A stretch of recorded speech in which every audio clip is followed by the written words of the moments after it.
Hi everyone, this is Studio Slave on behalf of ADSR, and in this video we're going to take a look at the new Wavetable synthesizer in Ableton Live 10. So as you can see, we've got a whole ton of presets that are categorized into these folders here, and I think this is going to be a new firm favorite over the likes of Operator for a lot of you, just because it's so easy to use and it's capable of so many different sounds. So I'll just play you the default preset real quick. You can hear we have a nice sine wave there. Okay, so just as a general overview, this new Wavetable synth is a stock plugin, so you don't have to go and pay any extra for it. You get this with Live, and although my CPU is running quite high because of the screen recording and a few other things, Wavetable is actually optimized to be low on CPU usage. So that means you can run plenty of instances of this and you're not going to crash your Ableton project. So we have two oscillators, and we also have a sub-oscillator as well, and then we also have some Unison controls, which we're going to dive into in a second. For those of you that don't know, what a Wavetable synthesizer is it's essentially a table of loads of different waves, so it's got one periodic cycle of each of these waves, and what you can do is you can flick through it. So if you're thinking about massive, you have the knobs where you can dial your way through. If you have serum, you can actually see slices of the wavetable which you can work your way through. So this one is more similar to serum than massive because we have this nice little visual display and it allows us to flick our way through each of the different waves. So as you can see with this default preset, we've got the sine wave, and then we can go up into a ramp and then push that into a square wave. So straight away, just with the use of this single basic shapes wavetable, we can create almost any sound that we can think of because we've got all of the different waveforms here. And if we combine that with the other functions of this synth, which I'm going to go through shortly, such as the oscillators, the sub-oscillator, the detuning, and the very, very in-depth modulation matrix, then we can get some real interesting evolving textures that will be pretty hard to get if you just use something such as an FM or a subtractive synth.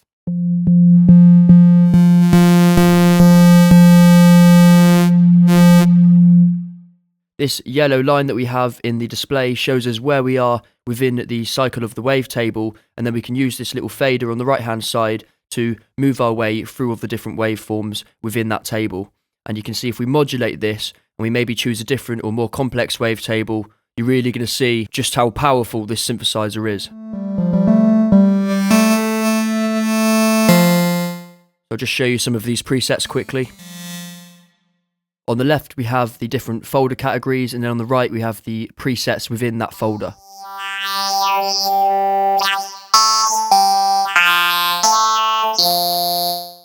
So as we just go through some of these folders, you're going to see that if you were going to make a sound, what you could do is dive into a certain instrument or something that you know is going to be roughly in the right area of what you're trying to create. And then you just have to look at the wavetable and you can see wherever this yellow line is, as it gets more complex, we're going to get a much richer and brighter sound. So we can hear this marimba go from dull to bright, and we have these strings which are just going to evolve as we work our way through the wavetable. So it's time to now dive a bit deeper into every function of the Wavetable synth. So to do this, I'm going to set this to basic waves, and I'm going to demonstrate starting with a saw wave just for simplicity. First off, we have the volume fader. And then we have the panning knob on the top left. And we can double click to reset that. We then have the oscillator wavetable position on a fader, and then we've also got the numerical value underneath for modulation or automation as well. And what we also have here is we have a sub-oscillator as well. So if I play a higher note, we can see we can set the octave of this. And then we can also bring in some tones as well. So if you listen, I'll do it with a sine wave to make it a bit more obvious.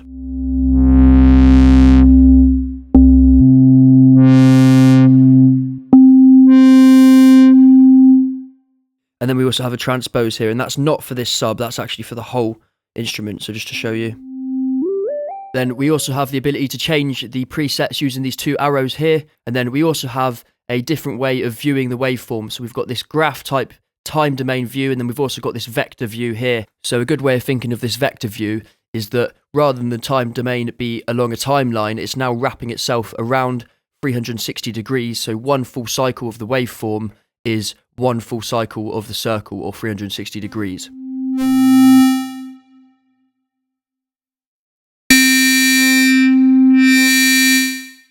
Finally, for each oscillator, we have a dedicated oscillator effects section. So for both of them, we have FM, classic, or modern.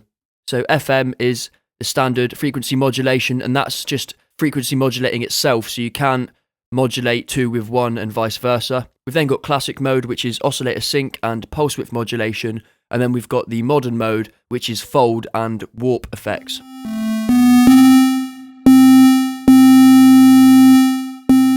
Got the tune and the amount. So straight away, if you're after any metallic or bell-like textures or anything that's inharmonic, then FM is the way you want to go. And this is a bipolar control, so that means it goes both polarities, which means we can give some instant grit by going into the minus. So I'll just show you this.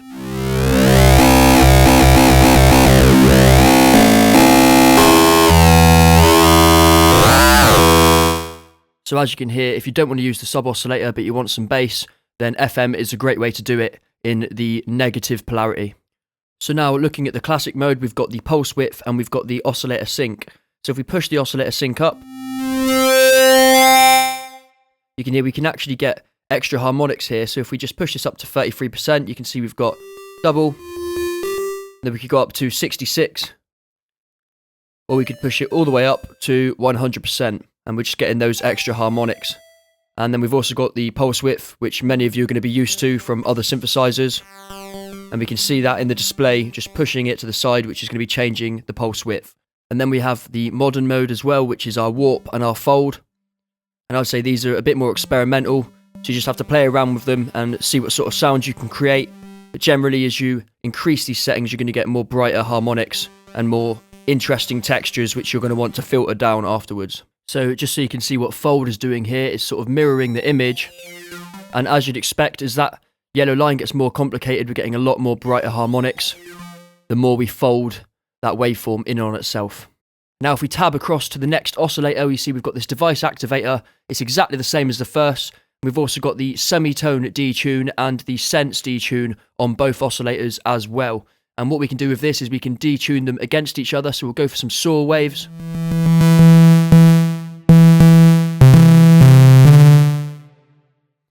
And then we'll take this to a saw wave as well. So now we have both of our oscillators. And we'll detune this 7 semitones. So we'll go for a nice fifth. We'll get some dead mouse type sound.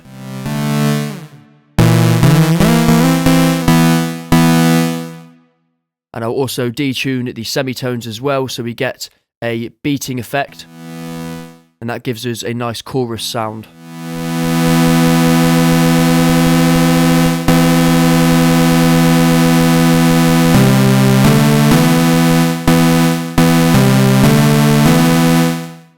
So treating wavetable synthesis in a subtractive way, we've built up our rich harmonic sound, and what we're going to do now is filter that down with the filter section. So we've got two multi-mode filters here, and you can see we've got our filter types here, so we can change these. We've also got our different slopes, and if we click down on the drop down, then we can see we've got all of the different modes, and we've even got the morph as well for both filters. We've also got the device activator button, and we can also click here to change the filter slope between a 12 or 24 decibel per octave filter. And then we also have the second filter, filter 2. And the way this second filter works is going to depend entirely on this setting here. So if you need to see what's going on, you've got this little diagram, which is going to make things a bit clearer. So in serial mode, it goes into one filter, then into the next. So we could have one all the way open. We could have the second one all the way closed on a low pass as well. And we're not going to hear very much. And likewise, if we did it the other way around, we're also not going to hear very much, because it's got to go through both of the filters. We could go for parallel, which, as you can see, we've got both of the oscillator 1 and oscillator 2 are going to both of these filters, so we get a bit of a mixture between the two.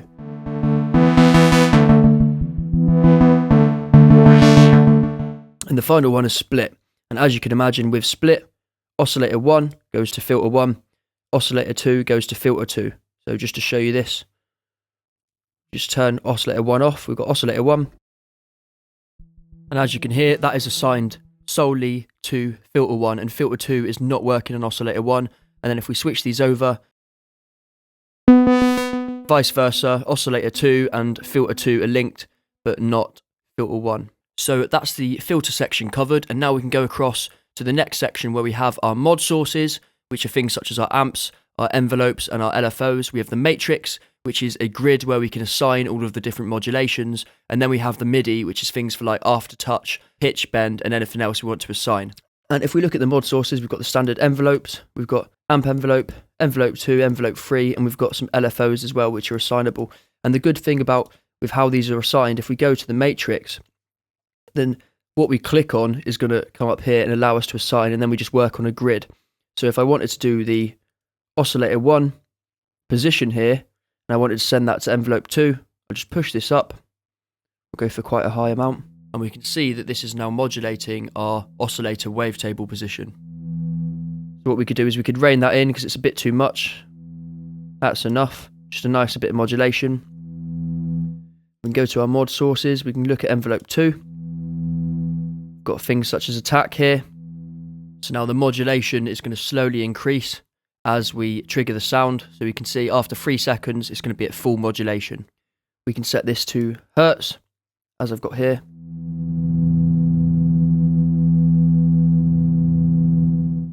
I'm going to open the filter a bit. Or I could set this to tempo sync.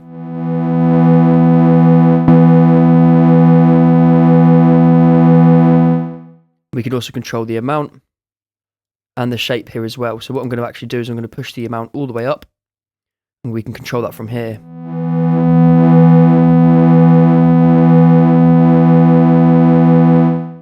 And then we also have the shape control here as well, which once again is a bipolar control. So it goes into the negative and the positive, and we can use this on any of the 5 waveforms that we've got to use as an LFO.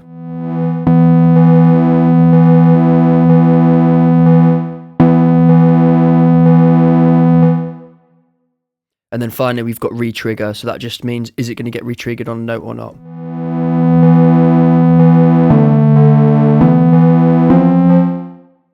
So you can see it's basically just cycling all the time in the background. So we also have some other modulation options, such as the envelopes. So we'll carry on working on that dead mouse style pluck that we were working on. I'll just pull the filter down. We'll put an arpeggiator in for context, and then maybe a little bit of reverb as well. What I really like about these modulation options and sources is that it allows us to use the mod matrix to modulate lots of different parameters, all using the same modulation source. And as well as that, if we look at the bottom, we see we get the ADSR timing values, but we also get the slope and the value parameters as well, which is similar to operator. So now if we go to envelope 2, and what we can do is we can click on the parameter we want to assign. So I'll just click on the frequency, go to the mod matrix, and there it is. And I'll just push up envelope 2, which is now mapped to the filter 1 frequency, and I can set how much I want it to be mapped to. And if I go back to the mod matrix, you can actually see the envelopes and the LFOs firing at the top as well, so it gives you a nice visual representation of exactly what is going on with your modulation options.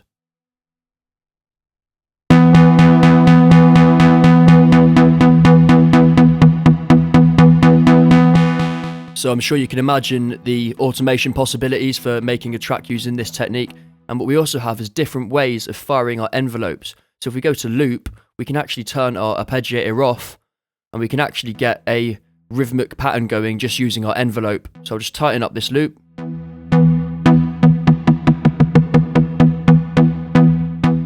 But now I'll keep that envelope as it was, and I'll just play something in.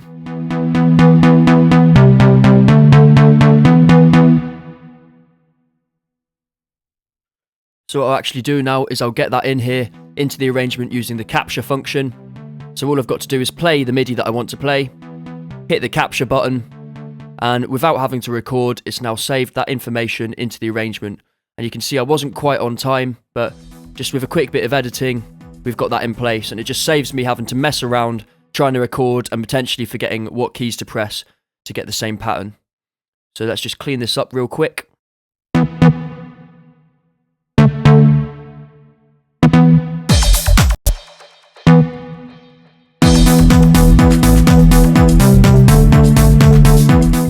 So I'll just tidy up a few of these notes. And the sound is pretty good, but it's not fitting with that loop, so I'm just going to solo that now while we carry on demonstrating a few of the other features such as the MIDI tab.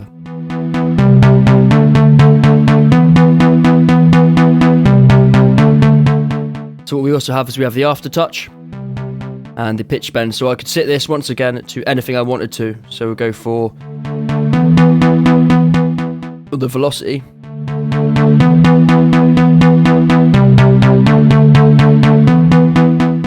And I'm just going to use the pitch bend on the keyboard. And this is already assigned to pitch as well, so this might sound a little bit strange.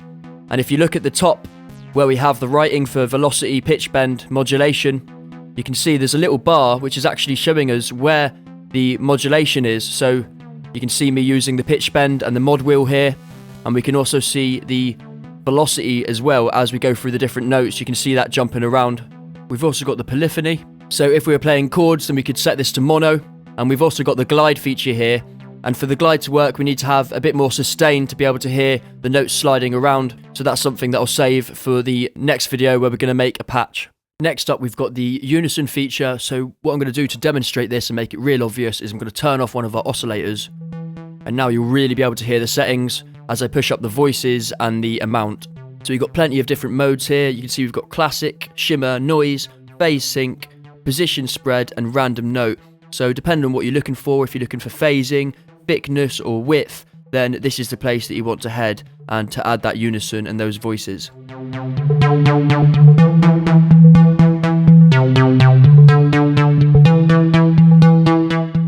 So I'll just go through some of these different modes now at different voices and different amounts so you can get a feeling for how it sounds. And something to be aware of with this is that it is going to change the stereo image quite a lot. You can get some phasing, so always make sure you check that once you've got your setting, as you might need to rein it in slightly with the width afterwards.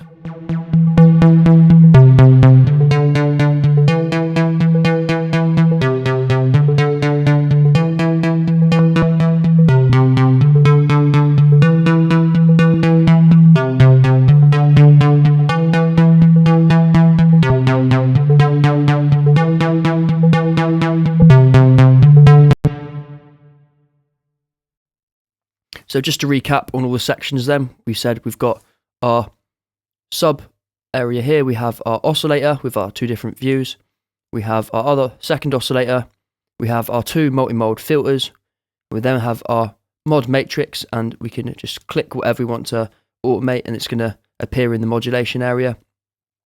Then what we also have is the mod sources, amp, envelope 2, envelope 3, LFO1 and LFO2. And then we've also got the MIDI, such as aftertouch, velocity, note, and whatever else. And finally, we've got our volume and our unison. A nice little handy feature as well is this global section here. So rather than having to go into the envelope and automate things at this level, what we can actually do is have our settings where we want them, go into the matrix, and if I just play this again.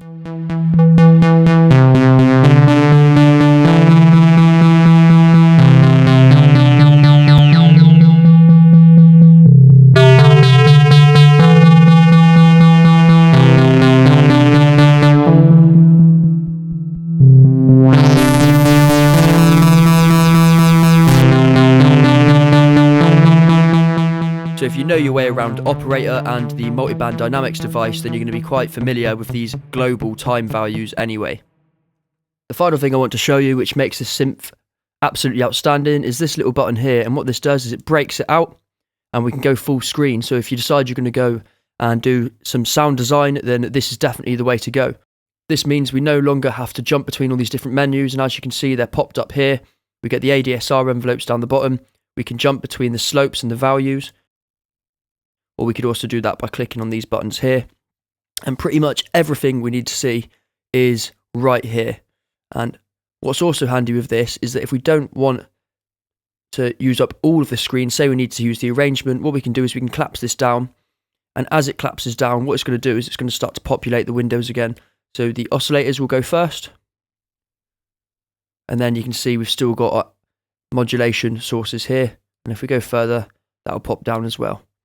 And then once again, we can just pop that open and straight away we can now work in the arrangement view. So if we're looping a part of the arrangement that we need to work on, then we can go on our clip, we can press Z to zoom in and we can work on that. And we've still got the entire wavetable synth there that we can tweak away, or we can create some automation nodes if we need to. without having to collapse or open different tabs. So in this video, we went through every single feature and function of the Wavetable synth, and in the next video, we're going to create a patch in a more practical sense to fit with our project.